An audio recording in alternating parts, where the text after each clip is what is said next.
Olá, amigos! Vocês querem ouvir um fato incrível? Em 1949, a China proibiu oficialmente os casamentos com fantasmas. Essa é uma prática antiga que remonta a 3.000 anos atrás, onde se uma família tivesse um rapaz ou uma moça que morresse antes de poder se casar, eles então pagariam para ter uma cerimônia ritual para que não ficassem sozinhos na próxima vida, o que acrescenta um novo significado à ideia de até que a morte os separe. O mais assustador é que isso ainda é praticado na China. Em 2015, 14 corpos de mulheres que morreram antes de se casarem foram roubados de um cemitério de uma aldeia para serem vendidos aos jovens. Sabe, o livro do Apocalipse nos diz que nos últimos dias o diabo vai enganar muitos através do espiritualismo. Fique conosco, nós vamos falar sobre isso nesta apresentação de Apocalipse agora.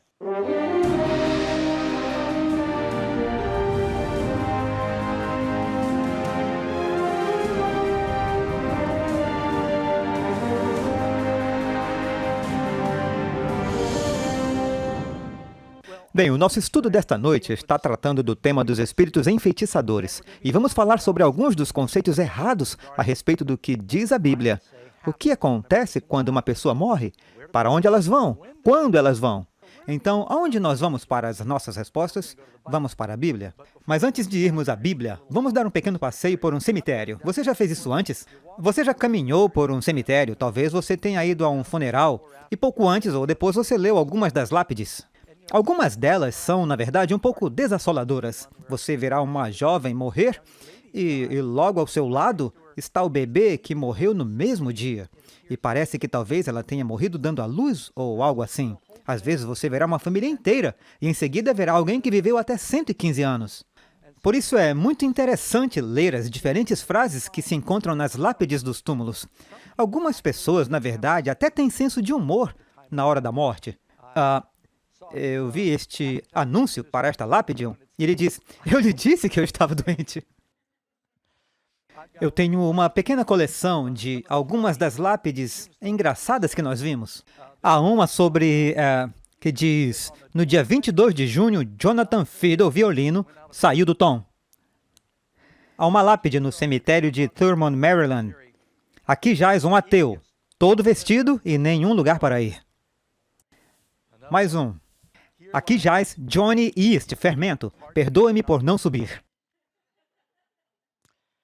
No cemitério Uniontown, Pensilvânia, "Aqui jaz o corpo de Jonathan Brake, freio, pisou no acelerador em vez do freio." Eu sei que essa foi ruim. Em Silver City, Nevada, "Sob o gramado e sob as árvores encontra-se o corpo de Jonathan Pease, ervilhas. Ele não está aqui, é apenas a vagem. A ervilha descansou e foi para Deus." E na lápide em Boot Hill, no Arizona, no cemitério, Lester Moore, ele trabalhou como agente da Wells Fargo e em sua lápide dizia: "Aqui jaz Lester Moore, uma lesma de 44, nem mais nem menos." Mas uma que eu nunca esqueci está em um cemitério, eu creio, na Inglaterra, e diz: "Para meu amigo, enquanto você passa, como você é agora, eu fui uma vez. Como agora estou, logo você estará. Então prepare-se para me seguir." Há uma profunda poesia aí. Mas então eu ouvi falar de um menino da escola que parou e leu isso, e ele escreveu com um lápis de cera e disse: "Para te seguir, eu não estou contente, até que eu saiba qual caminho você foi." Então essa é a grande questão. O que acontece quando as pessoas morrem? Para onde elas vão? E até mesmo andando pelo cemitério, você pode ter alguma ideia de que há confusão, mesmo no cemitério da igreja. Você poderia estar olhando nesses cemitérios pequenos da igreja do interior, poderia ser metodista, Igreja de Cristo, batista. Uma lápide diria: "Nossa querida e amada mãe, descansa docemente nos braços de Jesus." E é por isso que eles costumam dizer: "Descanse em paz." Então o próximo diz: "Nossa querida mãe cantando nas ruas douradas." E você se pergunta: bem, ela está cantando ou ela está dormindo? O que está acontecendo? E há muita confusão no mundo cristão e no mundo em geral sobre o assunto do que acontece quando você morre. Bem, como costumamos fazer, vamos começar com uma história da Bíblia. E se você for para o primeiro livro de Samuel, capítulo 28, isso é no final do primeiro livro de Samuel, fala sobre o rei Saul. Agora, o rei Saul começou como um bom rei. A Bíblia diz que ele era alto, sua cabeça e ombros mais altos do que qualquer outra pessoa. E ele era fiel, ele era forte, mas com o passar dos anos, ele ficou orgulhoso e começou a se rebelar contra Deus. E ele começou a desobedecer a Deus. E gradualmente Deus retirou seu espírito de Saul. E a Bíblia nos diz que então houve um tempo em que uma grande batalha estava acontecendo entre Israel, Saul era rei de Israel, e os filisteus. Saul pediu a Deus alguma orientação. Neste momento, ele entristeceu o Espírito Santo. Deus não quis falar com ele através do profeta, através do templo ou através de um sacerdote. Então ele disse, bem, me tragam uma feiticeira, eu preciso de algumas informações. Feiticeiras são proibidas. Me tragam uma feiticeira. Então eles disseram, bem, nós encontramos uma feiticeira que está vivendo na caverna em Endor. E Saul foi ter com esta médium espírita e disse, eu quero que você invoque os espíritos para mim, o corpo de Samuel, o profeta, que uma vez me guiou quando fui chamado pela primeira vez para ser rei. Ela começou com seus encantamentos e esta aparição afirma a eles ser Samuel, o profeta, e deu a Samuel uma mensagem totalmente desencorajadora. E basicamente disse, você estará comigo, você e seus filhos, você vai perder a batalha. E foi exatamente o que aconteceu. Saul acreditou nessa falsa aparição. No dia seguinte da guerra, com os filisteus, os israelitas, seu comandante não teve coragem. Ele tinha sido totalmente desmoralizado pela mensagem deste espírito e os israelitas foram derrotados. A Bíblia nos diz que Saul morreu e seus 3 filhos. Israel foi completamente derrotado durante esta batalha. Isso foi 1 Samuel 31:6, mas observe o que diz sobre esta história em 1 Crônicas 10:13. Assim morreu Saul por causa da transgressão, e menciona especificamente, e também porque interrogaram e consultaram uma necromante. E isso é algo que somos aconselhados a evitar como uma obra das trevas na Bíblia. Não tente se comunicar com os mortos. A Bíblia nos diz que, no processo, provavelmente você estará se comunicando com espíritos malignos. Por isso, vamos falar sobre o que a Bíblia diz que acontece quando você morre. Então, vamos começar com a nossa pergunta. Pergunta número 1 em nosso estudo. Qual foi a forma desta aparição que Saul viu? Era, na verdade, Samuel, o profeta? O que a Bíblia diz? 1 Reis 22:22. E disse ele, eu sairei e serei um espírito de mentira na boca de todos os profetas. Sabemos que o diabo pode ir e enganar. Ele é um espírito de leão, porque são espíritos de demônios que fazem prodígios. Agora, essa é uma apresentação do Apocalipse. Nós lhe dissemos que o Apocalipse é, na verdade, um caleidoscópio de todos os outros livros e ensinamentos na Bíblia. Por isso, temos que ir a todos esses outros livros para juntar tudo. Apocalipse 16 nos diz que esses espíritos imundos vêm da boca da besta, o dragão e o falso profeta nos últimos dias, e sai aos reis da terra. Lembre-se de que Saul era um rei para trazê-los para a batalha do Armagedon. E eles iam acabar sendo derrotados porque eles estavam lutando contra Deus nessa batalha. Isso realmente é um eco do que aconteceu no Antigo Testamento, onde esses reis foram seduzidos pelos maus espíritos. Pergunta 2. Pessoas mortas voltam para conversar ou assombrar os vivos? Acabamos de ouvir várias pessoas dizendo, sim, eu acredito em fantasmas. A casa está cheia deles. Eu trabalho num lugar bem assombrado. Bem, o que a Bíblia diz sobre fantasmas? Existem fantasmas? Quando uma pessoa morre, ela se comunica com aqueles que vivem no mundo? Aqui está o que a Bíblia diz. Falando de alguém que morre, no livro de Jó, capítulo 14, verso 21, os seus filhos recebem honra sem que ele o saiba. São humilhados sem que ele o perceba. Ele não sabe nada do que acontece com sua descendência aqui na terra. E, novamente, Eclesiastes 9, versos 5, 6 e 10. Você pode querer anotar? Porque os vivos sabem que hão de morrer, mas os mortos não sabem coisa nenhuma, nem tampouco terão eles recompensa, mas a sua memória fica entregue ao esquecimento. Também o seu amor, o seu ódio e a sua inveja já pereceram, e já não tem parte alguma para sempre, em coisa alguma do que se faz debaixo do sol. Significa que eles não voltam e não tem nenhuma coisa a ver com qualquer coisa que é feita nesta vida. Porque os vivos sabem que hão de morrer, mas os mortos não sabem coisa nenhuma, pelo menos não até a ressurreição. Diz, não há obra, nem projeto, nem conhecimento, nem sabedoria alguma. Eles não sabem nada, eles não têm trabalho, eles não têm sabedoria no túmulo. Eles estão dormindo um sono inconsciente, sem sonhos, de acordo com a Bíblia. Agora, se eu fosse salvo e se eu fosse diretamente para o céu assim que eu morresse, a primeira coisa que eu faria seria louvar ao Senhor. Mas observe o que o rei Davi disse no Salmo 115, verso 17. Os mortos não louvam ao Senhor. Ezequias também disse praticamente a mesma coisa. Salmo 6, verso 5. Porque na morte não há lembrança de ti. Os mortos, a Bíblia os descreve embaixo na sepultura, eles não sabem nada. Eles estão inconscientes. Isso é tão importante entender, amigos, que os mortos não se comunicam com os vivos neste mundo. Se alguém disser, eu vi um fantasma, eles podem ter visto uma aparição. Eles podem pensar que algum parente se comunica com eles, mas a Bíblia diz que o diabo atraiu 1/3 dos anjos do céu para a terra com ele, em sua rebelião.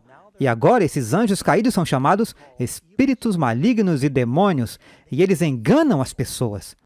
Diz que, porque não te louvará a sepultura, Isaías 38, 18. Quando uma pessoa morre, naquele mesmo dia, seus pensamentos perecem. Você não pensa em nada.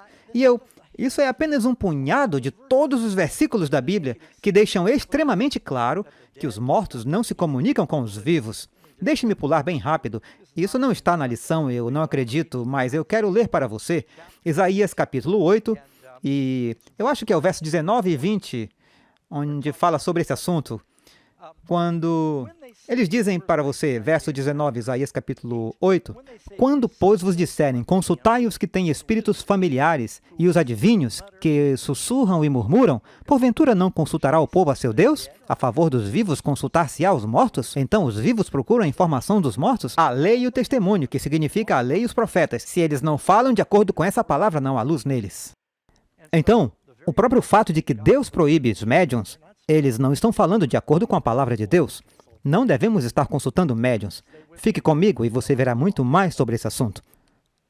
A Bíblia diz, falando da morte, Jó capítulo 7, verso 10, nunca mais tornará à sua casa. Não retornam para assombrar sua casa. E então, as pessoas morrem.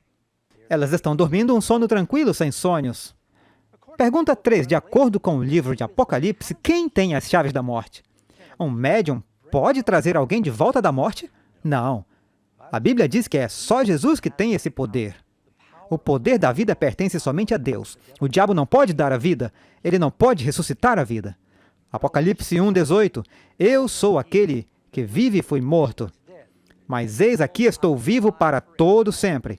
E tenho as chaves da morte e do inferno. Essa palavra inferno significa chaves da sepultura e da morte. Jesus é aquele que tem esse poder, não uma bruxa, nem um necromante, ou um médium, ou um espiritualista. Então, para entender o assunto da morte, vamos olhar com atenção e descubra como a Bíblia descreve o que acontece quando você morre. Como Deus fez o homem no começo? Bem, diz que, e formou o Senhor Deus o homem do pó da terra, e soprou em suas narinas o fôlego da vida. E daí diz, e o homem foi feito alma vivente. Observe que não diz, e então Deus deu ao homem uma alma vivente. Diz que ele se tornou uma alma vivente. E isso é muito importante porque algumas pessoas pensam que uma vez que Deus soprou nele, ele então se tornou uma alma. É a combinação do espírito de vida e o corpo que faz uma alma. Assim, quando Deus fez Adão, a Bíblia diz que todas as coisas foram feitas por Jesus.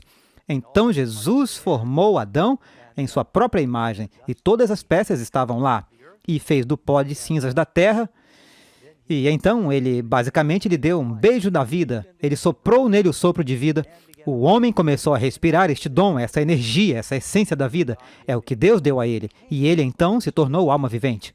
Então, o que acontece quando uma pessoa morre? É basicamente criação ao inverso. Essa é a pergunta número 5. O que acontece na morte? E o pó volta à terra, como era.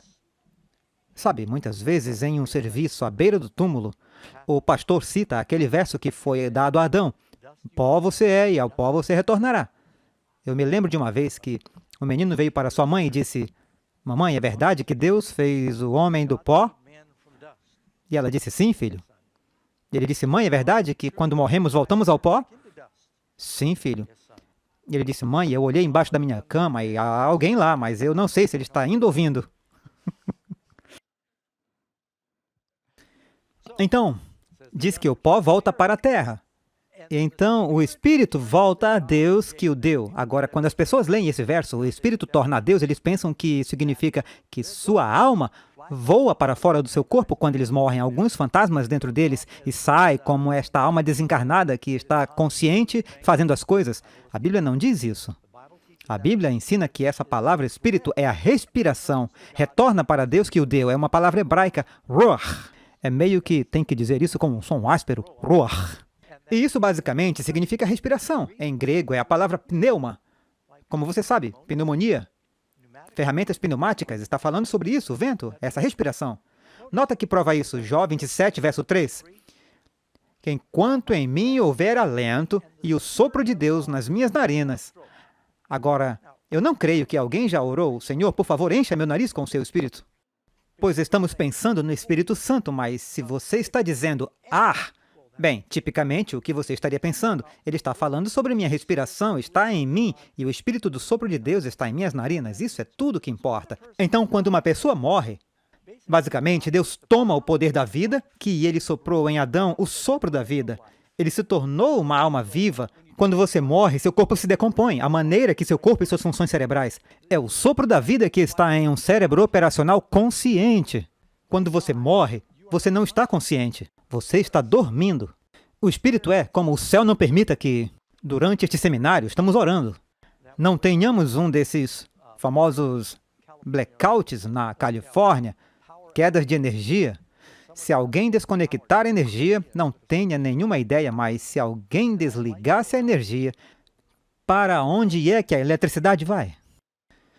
Bem, ela volta para a usina que a deu. Não significa que é consciente. Então, o sopro de vida é o poder, o dom da vida. Mais uma prova disso, na Bíblia, procure em Eclesiastes e outros lugares, nos diz que o mesmo espírito de vida que volta para Deus não é apenas o espírito do homem. Diz o espírito do homem, o espírito da besta. Se todos eles tivessem o sopro da vida, tornar a Deus que o deu, não significa que todas essas pequenas almas voando, todas as baratas e tudo que morre e volta para Deus. Apenas o sopro de vida volta para Deus. Agora, o que acontece com as pessoas que têm experiências de quase morte, às vezes chamadas de EQM? Eles morrem em um acidente de carro e mais tarde eles são ressuscitados, ou em uma mesa de operação, eles têm alguma emergência médica, eles dizem, enquanto eu estava morto, eu tive essa visão. Eles dizem, sabe, eu fui levado ao céu, eu estava no inferno, e Deus disse, eu vou te dar outra chance, e eu voltei. E as pessoas dizem, eu tenho a prova de que você vai direto para o céu ou para o inferno quando você morre, porque eu tive essa experiência. Bem, você não pode basear a sua teologia em uma experiência de alguém que teve o oxigênio de seu corpo roubado numa mesa de operação. Porque as pessoas têm os dois tipos de alucinações. E o que eu acho interessante é que se você está em um país tipicamente cristão, e as pessoas dizem, eu tive essa experiência, eu morri na mesa de operação, eles costumam ver anjos de Jesus. Se estão na Índia, eles veem Krishna. E se estão na Arábia Saudita, eles veem Muhammad. E se tiverem alguma tribo indígena na América do Sul, na África, eles veem seus ancestrais. Quero dizer, todos eles veem coisas diferentes e você não pode dizer, bem, essa pessoa morreu e ela teve essa visão. É assim que eu sei qual é a verdade, porque todos eles têm visões diferentes. O que é isso? O que é que está acontecendo aqui? Bem, eles fizeram vários estudos e eles descobriram que, na verdade, quando alguém tem falta de oxigênio, 2.010 experiências de quase morte são relatadas por entre 11 e 23 sobreviventes de ataque cardíaco, de acordo com pesquisas anteriores. E a única coisa que eles encontram é o fator comum mais consistente, diz que há uma associação com níveis elevados de CO2 no sangue e um menor grau de potássio. Pessoas alucinam e eles estão bem acordados. E eles dizem, eu estava fora do meu corpo, eu vi você me operando. É verdade que algumas dessas coisas são difíceis de entender, mas você não baseia sua teologia na experiência pessoal de alguém segundo a lei e o testemunho, não de acordo com o sonho que o seu vizinho teve. Eu tive um sonho uma vez. Eu tive um sonho. Eu tive um sonho em que Jesus veio até mim. Era a sua segunda vinda. E quando Jesus veio, ele veio através dos céus, dirigindo um carro bate-bate. Agora, algum de vocês lembra da pista? Eles tinham o carro bate-bate e tinha o braço que subia com uma coisinha para tocar o teto elétrico. E, para mim, o céu era um carrinho bate-bate com tempo limitado. Era sempre triste quando o meu tempo acabava. Estar num carrinho bate-bate era poder bater em todo mundo. Isso era ótimo quando eu era criança. Então Jesus me busca num carrinho bate-bate e eu penso, vai ser a bênção final. Você acha que ele virá num carrinho bate-bate só porque eu tive aquele sonho? Então não baseie sua teologia em experiências de quase morte das pessoas. O que a Bíblia diz que acontece quando uma pessoa morre? Para onde elas vão? Jó 21, verso 32. Finalmente é levado à sepultura. E o que diz? Ele permanecerá no túmulo. Eles ficam na sepultura até a ressurreição. João 5, 28 a 29, Jesus disse: todos os que estão nos sepulcros ouvirão a sua voz, falando de quando Jesus voltar novamente, a voz do arcanjo, a trombeta de Deus, e vier. Então, quando o Senhor vier, com aquela voz poderosa, é aí quando ele vem. Ele não virá antes disso. Novamente, pergunta número 7. A Bíblia deixa claro que o rei Davi será salvo. Ele está no céu agora. Este é um bom rei. Davi matou Golias, um homem segundo o coração de Deus. Ele será salvo. Mas ouça o que Pedro diz em Atos, capítulo 2. E isso é após a morte de Jesus e a ressurreição. Eu menciono isso porque algumas pessoas dizem, bem, antes da ressurreição as pessoas ficam na sepultura, mas depois da ressurreição elas vão direto para o céu. Espere um segundo, isso é 40 dias, 50 dias após a ressurreição? Pedro diz, homens e irmãos, seja-me lícito dizer-vos livremente acerca do patriarca Davi, que morreu e foi sepultado no sepulcro na sua tumba, e está entre nós até hoje. Nós estávamos em Israel alguns anos atrás, nós passamos, ainda hoje está lá, o túmulo de Davi. Então, Pedro continua em seu sermão e ele diz, porque Davi não subiu aos céus. Agora pense sobre isso por um momento. Davi morreu cerca de 1000 anos antes de Cristo. E eu não sei como você poderia dizer isso mais cuidadosamente. Ele está morto, ele está enterrado e ele não está no céu. Quando Davi morreu, diz que ele dormiu com seus pais. E então, o que está acontecendo? Ele está dormindo. Agora, para Davi, se você conhece a Bíblia, o que aconteceu é que ele ficou velho e contraiu alguma insuficiência cardíaca congestiva e não conseguia se aquecer. E então eles procuraram pelo país por uma bela jovem e seu trabalho era basicamente mantê-lo aquecido. Seu nome era Abisag. E que em hebraico significa o quê? Linda garrafinha de água quente. Não, brincadeira. De qualquer maneira. Então, ela era uma sunamita. E talvez a mesma sunamita que Salomão fala no Cantares de Salomão. Mas de qualquer forma, então Davi finalmente morre. Ele dormiu. E fará uns 3.000 anos quando Jesus vier. Em breve, eu creio. E então você perceberá que Davi vai sair da sepultura e quanto tempo vai parecer para ele? Vai parecer imediato. Alguém fará uma pergunta sobre o segundo capítulo de 2 Coríntios capítulo 5, onde diz, a Bíblia não diz, pastor Doug, para estar ausente do corpo, para estar presente com o Senhor? Absolutamente. Eu acredito nisso. Se você é um crente e morre, seu próximo pensamento consciente, no momento de um piscar de olhos, é a ressurreição na presença do Senhor. Seremos arrebatados para encontrar o Senhor no ar. Mas ainda não aconteceu, você vê? Você não tem consciência do tempo. Então, para você é instantâneo. Mas Cristo é bem claro. Você pode ler 4 vezes no capítulo 6 de João. Ele ressuscitará os mortos no último dia. Eles não ressuscitaram ainda. Então outros dirão, bem, eles voltarão para seus corpos. Por que Deus faria isso? Não voltaremos para os velhos corpos? Por que teríamos que esperar até conseguir um corpo? Você vai para o céu, lá está a árvore da vida, e Deus disse, você não pode comer isso ainda, você não tem boca, você não tem sistema digestivo. Quero dizer, isso não faz sentido, nada na Bíblia nos diz isso.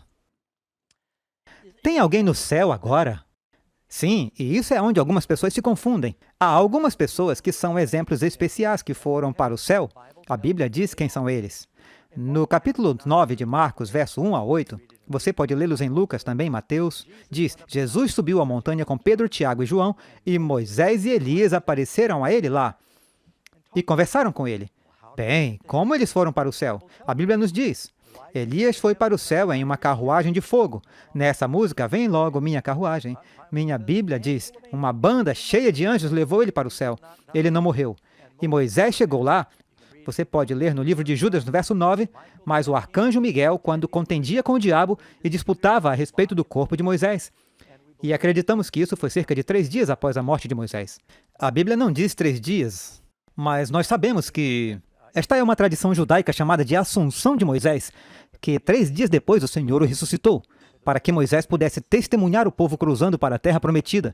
Eu não tenho nenhuma razão para duvidar disso, mas nós sabemos que ele está no céu, ele conversou com Jesus. E então Enoque andou com Deus e ele não foi, porque Deus o levou. E eles estavam juntos todos os dias, e como uma garotinha disse... Um dia Deus disse a Enoque, olha, hoje estamos mais perto da minha casa do que da sua, venha para a minha casa comigo. E então ele o levou para o céu. E então na crucificação de Jesus, houve outra ressurreição especial. Mateus 27, 52 e verso 53, quando Cristo morreu, ele diz, e houve um grande terremoto, e abriram-se os sepulcros, e muitos corpos de santos que dormiam foram ressuscitados. E saindo dos sepulcros depois da ressurreição, o terremoto deixou alguns túmulos abertos. Eles entraram na Cidade Santa e apareceram para muitos. Agora notem, eu estou apoiando o slide que diz, e todos os corpos dos santos que adormeceram, é o que diz? Não. Diz, muitos dos corpos dos santos que adormeceram foram ressuscitados. Não mesmo. Não era uma pequena ressurreição local que aconteceu. Alguns daqueles que foram proeminentes na proclamação de Jesus, pode ter sido João Batista, ou Isaías, o profeta, ou algumas das pessoas que morreram nas proximidades de Jerusalém. Jesus tomou as premissas para si, da ressurreição para o céu. Mas a ressurreição geral ainda não aconteceu. E saindo dos sepulcros depois da sua ressurreição, as pessoas os viram. Pergunta 8. Não é verdade que a alma é imortal e que somente o corpo morre? O que a Bíblia diz? Ezequiel 18, 4. A alma que pecar, essa morrerá. Uma vez eu dei uma pausa na minha mensagem bem aqui, numa audiência com milhares de pessoas, e eu disse, mostre-me um verso na Bíblia que diz que temos uma alma imortal. Todos olham em volta esperando por alguém dizer algo, porque eles ouviram a respeito, eles ouviram sermões sobre isso, eles cantaram músicas sobre a alma imortal, eles pensavam que devia haver um verso, ninguém levantou a mão porque não há um verso. João 3,16, porque Deus amou o mundo de tal maneira que deu seu Filho unigênito para que todo aquele que nele crê não pereça, mas tenha vida eterna. Tem duas opções. Perecer a morte ou viver. Você não consegue a imortalidade sem Jesus. Deixe-me lhes dar mais alguns versos. Alguém diz, bem, o corpo morre, mas a alma vive. Não é isso que a Bíblia diz. A Bíblia diz, não tem mais aquele que pode destruir o seu corpo, mas não pode machucar a sua alma. Jesus disse, temei aquele que pode destruir corpo e alma no inferno. Vamos mencionar esse verso novamente amanhã. Deve o homem mortal ser mais justo do que Deus? Jó 4,17 traz a pergunta. Timóteo, 1 Timóteo 6, 15 e 16. O Senhor, Rei dos reis e Senhor dos senhores, aquele que tem, e só Ele tem a imortalidade. Então a ideia de que todos somos almas imortais é que está perpetuando a primeira mentira que o diabo já disse. O que Deus disse lá no Éden? Não coma do fruto proibido, porque no dia em que você comer dela, você vai morrer. E o diabo disse, você não vai morrer. E observe que ele não diz, você não vai morrer. Ele diz, certamente você não vai morrer. Você definitivamente não vai morrer. Ele diz, você vai viver, você é imortal. Você vai viver no céu, ou você vai viver no inferno, ou você vai ser reencarnado.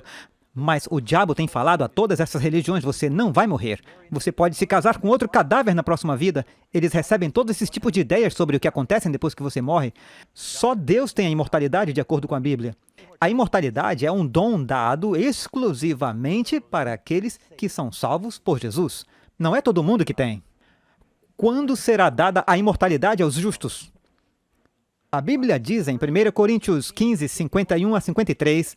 Mas todos seremos transformados, no momento, no abrir e fechar de olhos, ante a última trombeta.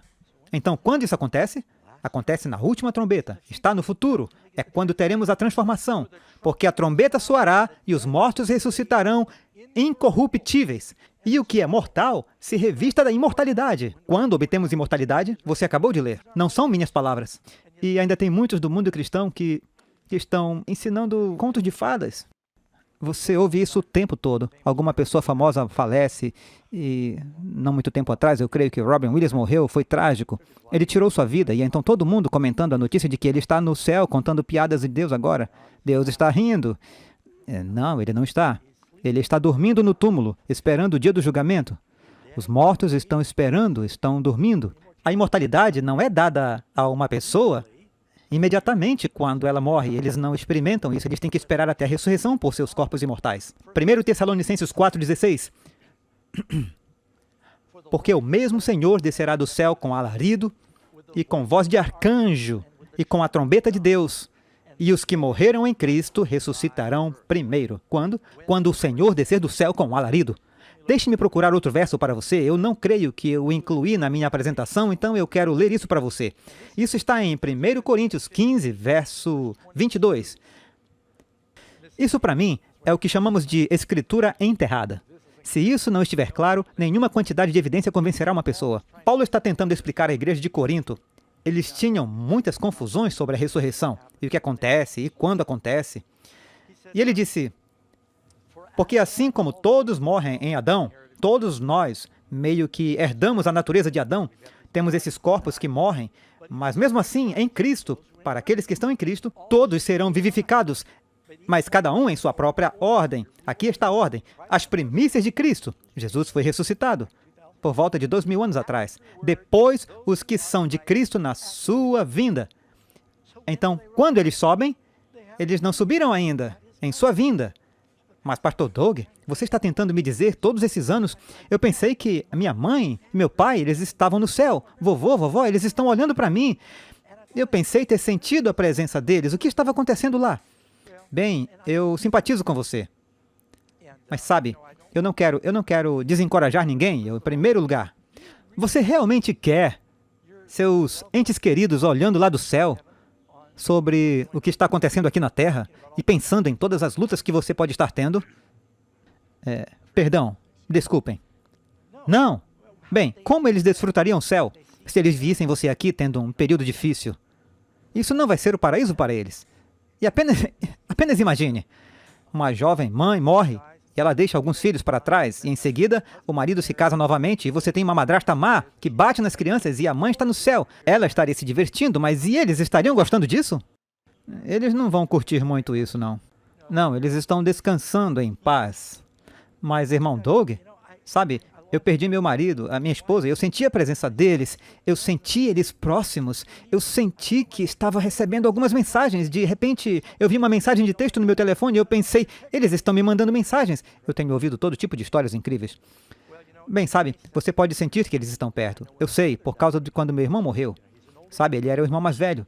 E ele morreu, eu tinha 35 anos, e por toda a minha vida ele sempre estava ali. E foi realmente estranho. E eu tinha um irmão, e foi muito estranho, porque agora eu não podia falar com ele.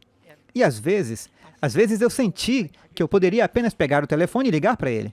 Mas sabe, o que acontece é a minha mente estava tão cheia das suas memórias, eu falei com algumas viúvas. Meus avós foram casados por 70 anos. E mais do que isso, 72 anos. Os avós de Karen, quanto tempo? Eles estão casados? 72 anos ou algo assim. É uma coisa interessante sobre os avós dela. Eles tinham medo de que um morresse sem o outro.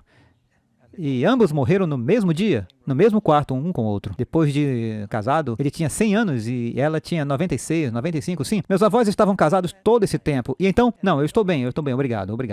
Ela está me oferecendo uma pastilha novamente. Não, eu estou bem, obrigado. Então, eles sentem a presença dessas pessoas. Eu falei com uma viúva, você passa toda a sua vida conversando com uma pessoa e você está junto, e ela disse, você sabe que eu me levanto e digo, Jack? Eu digo, eu esqueci que ele morreu. E você tem a sua mente cheia dessas memórias, e isso é normal. Não significa que o seu espírito está lá, assombrando ou algo assim. Você precisa seguir o que a Bíblia diz, e não o que você pode perceber ou sentir, ou até mesmo experimentar. Como a Bíblia repetidamente se refere à morte?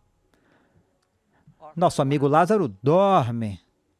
Jesus disse, Lázaro está morto. Ele deixou bem claro. Ele disse aos discípulos, Lázaro está dormindo. Eles disseram, legal. Senhor, ele estava com febre, e se ele dorme, ele vai melhorar. E ele disse, você não está entendendo, Lázaro está morto. Dormir é a palavra que eu uso para morto. Então ele disse, mas eu vou acordá-lo. Quando ele chegou ao túmulo, ele pediu às pessoas para rolar a pedra. E eles não queriam fazer isso, eles disseram, Senhor, ele está morto há 4 dias, o cheiro vai ser desagradável. Neste ponto, eles estavam sendo realistas. Jesus disse, confiem em mim. E então eles moveram a pedra e Jesus clamou em alta voz, Lázaro, vem para fora. E alguém disse que se Jesus não tivesse especificado Lázaro, todas as sepulturas do mundo teriam se aberto naquele momento. Lázaro saiu e ele ainda estava envolto em suas roupas de defunto. Agora pense nisso. Se uma pessoa morre e vai direto para o céu, você pensa 4 dias seria tempo suficiente para levá-lo lá. E Lázaro morre, de repente ele está lá no céu, se divertindo, eufórico, na glória, radiante de felicidade, fora deste corpo doente em que ele estava. Aí Jesus diz, bem, ele é meu amigo, eu vou trazê-lo de volta. Puf, ele está de volta na sepultura. Ele está bem vestido neste mundo percaminoso. Quem faria isso com seu amigo? Trazê-lo do céu de volta à terra? Não, isso não é coisa amigável para se fazer. E aqui tem outra coisa. Não perca isso. Há cerca de 1 dúzia de ressurreições na Bíblia. Alguns no Antigo Testamento. Elias ressuscitou o menino. Eliseu ressuscitou o menino. Alguém ressuscitou sobre ossos de Eliseu. No Novo Testamento, várias ressurreições. Paulo pode ser contado como um, porque diz que ele foi apedrejado, ele acabou se levantando novamente, e pensavam que ele estava morto. Então nós não sabemos. O Senhor pode ter dito, já que vocês não estão orando pela ressurreição dele, eu vou ressuscitá-lo. Então, há cerca de 1 dúzia de ressurreições na Bíblia. Agora, se isso acontecesse hoje, todas as câmeras de mídia do mundo, cada agência enviaria, se alguém estivesse morto por 4 dias, clinicamente morto, eles enviariam um repórter e ele enfiaria microfones no seu rosto. A primeira pergunta que eles fariam é, onde você estava? O que aconteceu? Como foi? Vou te dizer, para mim, essa é moleza. Não há uma pessoa ressuscitada na Bíblia que tenha feito um único comentário sobre o que eles experimentaram enquanto estavam mortos. Por que não?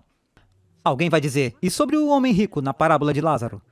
Envie essa pergunta, talvez o pastor Ross e eu chegaremos nela após a nossa apresentação esta noite. E as sepulturas foram abertas quando Jesus vier, Mateus 27:52, e muitos corpos de santos que dormiam foram ressuscitados. E aqui está falando sobre essa exceção. 1 Tessalonicenses 4,14. Assim também aos que em Jesus dormem, Deus os tornará a trazer com ele. Quando o Senhor voltar, os mortos em Cristo ressuscitam primeiro, portanto eles estão com Jesus. E então nós, os vivos, somos transformados, recebemos corpos glorificados, levados para encontrá-lo no ar. Então juntos voltamos para a glória. Bem, não será um check-in de 1 por 1. Vamos juntos como um desfile vitorioso, de volta ao reino que Deus preparou. Salmo 13, verso 3. Atende-me, ouve-me, ó Senhor Deus meu, ilumina os meus olhos para que eu não adormeça na morte. A morte é um sono tranquilo, sem sonhos. Não precisamos nos preocupar que uma pessoa esteja consciente nos assombrando quando morrem. Elas ficam inconscientes até serem ressuscitadas pelo Senhor, em ambas, na primeira ou na segunda ressurreição. Agora, temos um estudo vindo, e eu creio que é na segunda. Vamos falar sobre o milênio de Apocalipse 20. Você vai querer vir para ver, pois vamos falar mais sobre as diferentes ressurreições. Já que magos, bruxos e médiums não podem entrar em contato com os mortos, quem eles estão contactando? Eles são os espíritos de demônios fazendo milagres. Agora, é por isso que esse assunto é tão importante entender, amigos. Quando entrevistamos as pessoas na rua, observe quantos pensavam, oh, sim, eu acredito em fantasmas. Só um notei que disse não. O restante disse, oh, sim, há essa energia, forças. Eles têm programas na TV onde alguém diz, eu sou um especialista, eu posso atravessar e comunicar com os mortos. E eles podem. Eu lembro que eles tinham um vidente na TV por anos e disseram que poderiam se comunicar com os mortos. E a primeira coisa que você ouve, você ligou para um vidente, qual é o número do seu cartão de crédito? E um amigo que era meio um palhaço, ele ligou para esse número. Ele queria se comunicar com a sua irmã, com os mortos. E disseram para ele, podemos ter o número do seu cartão de crédito? Ele disse, bem, se você é um vidente, você me diz. E você deveria saber disso. Eu não estava muito longe daqui. Há um estabelecimento de negócios de vidente em Rockland. E um dia, eu estava dirigindo e eu queria tirar uma foto para um programa de slides que eu estava fazendo. E ela me viu lá fora com a câmera, ela ficou nervosa. E ela saiu e disse, posso te perguntar o que você está fazendo? Eu disse, bem, você é uma vidente, você me diz. Isso foi um pouco descarado, hein? Me desculpe. Em todo caso, mas se a Bíblia diz que o diabo vai tentar, é incrível. Como aprendemos que todo mundo foi notícia. Hillary Clinton, Nancy Reagan. Eu escolhi um democrata e um republicano para que você não pense que eu estou sendo tendencioso, mas são 2 primeiras damas que admitem consultar astrologia e médiuns para obter informações. E é meio assustador. Diz, eles vão diante dos reis da terra, líderes. Você ficaria surpreso. Por que Satanás quer que acreditemos que os espíritos dos mortos estão realmente vivos? Bem, porque algumas pessoas porão mais credibilidade em uma aparição ou uma visão do que eles porão na palavra de Deus. Surgirão falsos cristos e falsos profetas, e eles mostrarão grandes sinais e maravilhas. E Jesus diz que esse engano vai ser tão poderoso, tanto que, se fosse possível, enganaria o próprio eleito.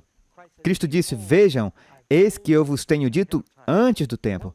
O que seria mais convincente nos últimos dias do que esse Satanás? É claro que ele vai personificar Cristo antes que ele volte. Mas se de repente as pessoas que estão mortas começassem a aparecer, ou um espírito ressuscitado que diz: eu sou o apóstolo Pedro. Quantas pessoas no mundo rezam para os santos, não é mesmo? Quantas pessoas no mundo rezam para Maria? Há um único verso na Bíblia que diz que Maria está no céu? Eu sei que isso vai abalar um pouco o mundo das pessoas, mas se você quiser seguir a Bíblia, Maria era uma mulher de Deus. Ela era uma santa no que me diz respeito à definição bíblica de um santo, e eu espero vê-la no reino. Mas nada na Bíblia diz que devemos orar para ela. Ainda há aparições de Maria que estão ocorrendo no mundo todo. E as pessoas vão e rezam nestes santuários, querendo falar com eles. Bem, se eles dizem que estão recebendo comunicação, quem está falando com eles? Quão fácil é para o diabo mascarar-se com espíritos dos mortos. E o diabo pode? Sim, ele é um especialista em ilusão. Ele sabe como que sua voz se parecia. Ele sabe pequenos segredos que só você e sua avó sabiam. Sim. Pouco tempo atrás, fizeram um filme, O Céu é Real, sobre um garotinho que aparentemente morreu na mesa de operação. Ele voltou e viu o céu, ele falou sobre o céu e... Sim, e todo mundo disse: oh, se você for à internet, não faça. Mas se você entrar na internet, você encontrará todas as pessoas que dizem: eu passei 20 minutos no inferno, eu passei meia hora no céu, e todo mundo quer saber sobre isso. E eles estão colocando tanta credibilidade nas experiências dessas pessoas. Agora, eu não quero questionar a sinceridade de um menino que disse: eu vi essas coisas, mas o diabo pode revelar informações? Pode Deus te dar sonhos? Deus pode falar através de um burro? Pode o diabo falar através de uma cobra? O diabo pode dar sonhos. Absolutamente, ele pode. Pode lhe dar informações? Sim, ele pode. Eu quero dizer, como o diabo nos tenta? É através do nosso espírito. Ele pode lhe dar informações. Essas pessoas dizem: onde eles conseguiram essas informações? E parece muito convincente, muito real. Quão eficaz será o uso de Satanás desses espíritos malignos nos últimos dias? Porque todas as nações foram enganadas pelas tuas feitiçarias. Isso está em Apocalipse 18, 23, falando sobre a Babilônia e as feitiçarias da Babilônia. E há uma imagem da Babilônia que você encontra em Apocalipse capítulo 17. Esse verso é de Apocalipse 18, verso 2. Caiu a grande Babilônia e se tornou morada de demônios e coito de todo espírito imundo. Ah, bons espíritos. Eles são anjos. Se um anjo te guia, isso é bom. Anjo do bem, quando fala sobre espíritos imundos, está falando sobre espíritos malignos. Demônios que estão mascarando, estão fingindo ser entes queridos que partiram. E eles sabem de tudo. Eu ouvi uma história uma vez, em que uma senhora, ela morava em São Francisco. E reconhecidamente, essa é uma anedota, mas ela morava em São Francisco e seu filho estava no Vietnã.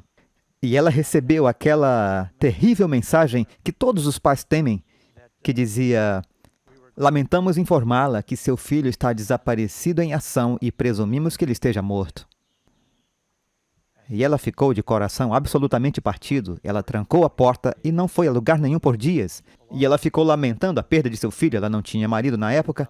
E então um dia ela abriu os olhos e, no pé de sua cama, seu filho estava lá, em pé. E ele estava vestindo uma túnica branca e ele disse: mãe, não se preocupe comigo, eu estou bem, eu estou num lugar melhor. E ela ficou em choque com isso, porque ela era uma cristã. E ele não professava ser cristão. Na verdade, ela ficou preocupada sobre o comportamento dele depois de ingressar na força militar. Começou a beber, cantar, e ela ficou preocupada. Ele disse: mãe, não se preocupe comigo, eu estou bem. Ele disse: Deus é bom, essas coisas de inferno não são reais, todo mundo vai para o céu. E ela falava com ele e ele respondia.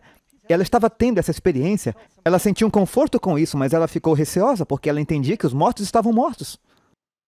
Bem, isso aconteceu por várias noites. Ele aparecia no quarto dela e, alguns dias depois, a campainha tocou, ela abriu a porta e lá estava seu filho, mas agora ele estava em pé, em uniforme. E seu braço estava numa tipóia. E ela disse, o que você está fazendo na porta agora? Ele disse, você não está feliz de me ver? E ela percebeu que era realmente seu filho, carne e sangue. Então ela percebeu, o que era aquilo que estava aparecendo para mim? Ele disse, não era eu. Algo estava aparecendo para ela. E você se pergunta se o diabo tem seu banco de dados confuso. Ele estava disfarçado, mas você vê quão rápido o diabo pode te enganar? Apocalipse 12:9. A antiga serpente, chamada o diabo e Satanás, que engana todo mundo. Então, qual é uma das principais maneiras que Satanás busca usando falsos profetas, falsos cristos, para enganar o mundo inteiro nos últimos dias? Será a mesma coisa que o diabo fez com o rei em Israel. Não se esqueça do que diz lá, em Apocalipse 14:16. 3 espíritos imundos, da boca da besta, do dragão, do falso profeta, e aos reis da terra para enganá-los e reuni-los para esta batalha contra o povo de Deus. Espíritos malignos estão envolvidos. Os cristãos precisam saber o que a Bíblia ensina sobre a morte. Nossos amados estão dormindo um belo, pacífico sono, sem sonho, e não precisamos nos preocupar com eles. Pergunta 14. Como Deus considera esses milagres feitos por anjos maus? Devem os cristãos brincar neste reino das trevas? Levíticos 20, verso 27. Quando, pois, algum homem ou mulher tiver em si espírito de necromância ou adivinhação, certamente morrerá. Agora, eu não estou recomendando que ressuscitemos os julgamentos das bruxas de Salém como se não vivêssemos numa teocracia, mas isto é o quão forte Deus sente sobre bruxaria. Isso é o que a lei de Levítico diz, que eles não deveriam se voltar para as bruxas e os médiuns, os espíritos, como os pagãos faziam. Alguns se afastarão da fé. 1 Timóteo 4:1. Dando ouvidos a espíritos enganadores e a doutrinas de demônios. Parte meu coração quando eu ouço sobre cristãos que dizem, eu tenho um astrólogo que está me guiando. Ou há um médium que eu estou me comunicando com esse amado falecido. A Bíblia diz, fique longe disso. Efésios 5:11. E não comuniqueis com as obras infrutuosas das trevas. Deus quer que evitemos completamente esse reino. Gálatas 5, 19 e 20. Porque as obras da carne são manifestas, as quais são adultério, fornicação, impureza, lascívia, idolatria, feitiçaria. E está dizendo que essa é uma obra da carne. Tentar consultar os mortos está tudo na mesma categoria.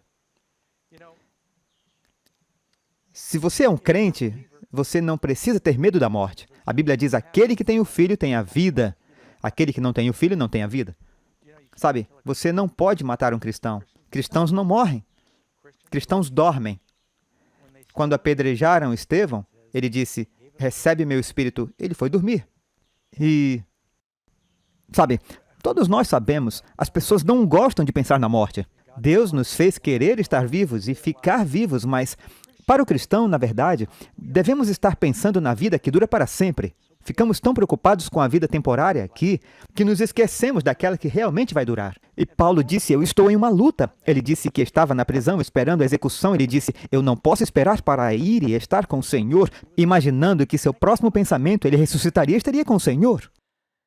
E ele disse, mas eu preciso ficar aqui e tentar encorajá-lo. Eu estou dividido entre os dois. Ele estava quase animado com isso. Paulo disse, alegrem-se. Jesus disse, quando forem perseguidos por causa da justiça, regozijem-se. Se uma pessoa viveu uma vida piedosa, não tem nada a temer. E eu me lembro, sabe, vamos encarar. Todos nós estivemos em alguns funerais, onde pode ter havido alguma dúvida. Ninguém nunca diz nada de ruim no funeral de uma pessoa. Mas geralmente, você tem que ter cuidado quando entrega o microfone em um funeral. Você nunca sabe o que exatamente alguém vai dizer. Mas, geralmente, as pessoas são muito gentis. E tentamos ser reconfortantes e positivas conforme se pode ser. E é assim que deveria ser. Mas de vez em quando, há funerais onde eu sei que aquela pessoa estará no reino. E eu me lembro que me pediram para fazer o funeral para a esposa do pastor que me batizou. Eles estudaram comigo. Senhora Phillips, mulher de Deus, viveu 93 anos. Acordou aquela manhã, fez seu estudo bíblico, sua Bíblia estava aberta. Ela sublinhou o verso da Bíblia que dizia, não vamos morrer. Ela saiu no jardim e teve um AVC. E ela morreu. E eu fiz o funeral. e ela estava lá no caixão. Sabe, às vezes eles põem o corpo no cartão, abaixo do púlpito, e você está pregando. E eu a vi lá, e ela parecia tão tranquila, eu estava com inveja. Eu pensei comigo mesmo, a próxima coisa que ela vai experimentar será sair da sepultura. Ela não terá 93 anos. Ela terá um corpo glorificado, indolor, cheio de vitalidade, bonita. Reencontrará seu marido e o bebê que perdeu no campo missionário será reunida com o bebê. E eu pensei, uau, ela está na fila para algumas emoções reais. É seu próximo pensamento. E eu estava com inveja, eu queria mesmo era trocar de lugar com ela.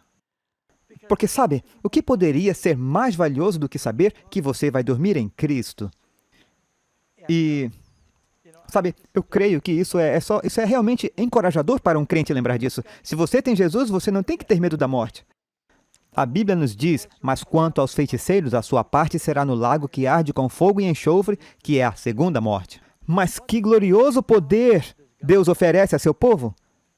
Jesus disse, e Paulo diz em Filipenses 3, verso 10, para conhecê-lo e a virtude da sua ressurreição. Todos nós queremos experimentar esse poder. Sabe, a vida eterna para um cristão não começa na ressurreição. Jesus disse, o reino dos céus está entre vós. Quem tem o Filho tem vida. Isso começa agora. E assim, quando aceitamos Jesus, nossa vida eterna começa. Podemos ter nossos velhos corpos, mas aquele que tem o Filho tem vida, aquele que não tem o Filho não tem vida.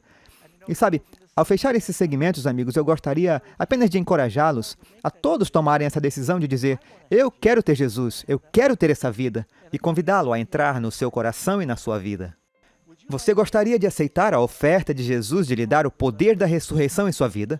Ele fará você uma nova criatura. Você experimentar esse novo nascimento. Há uma ressurreição que acontece agora mesmo, onde você nasce de novo e você se torna uma nova criatura, e isso lhe dará a confiança de que você não tem nada a temer a morte. Posso orar com você para fecharmos este segmento? Oremos. Pai do céu, nós só queremos vir perante o Senhor. Eu sei que existem alguns que estão ouvindo isso pela primeira vez, e alguns podem estar abraçando a verdade com alegria, outros estão cambaleando com as coisas novas que estão aprendendo. Dá-lhe graças e ajude-os que a verdade se acomode em seus corações. Oro para que eles reconheçam que esta é a palavra, e o que estou compartilhando aqui é o que sempre foi ensinado pelos grandes reformadores cristãos. Por favor, eu oro para que o Senhor abençoe, para que cada pessoa possa escolher convidar Jesus em seus corações e vidas. Que o medo que os atormenta por causa da morte, eles não precisem mais ter. Abençoa-os com a paz que vem desse conhecimento. Oramos em nome de Jesus. Amém. Deus os abençoe, amigos.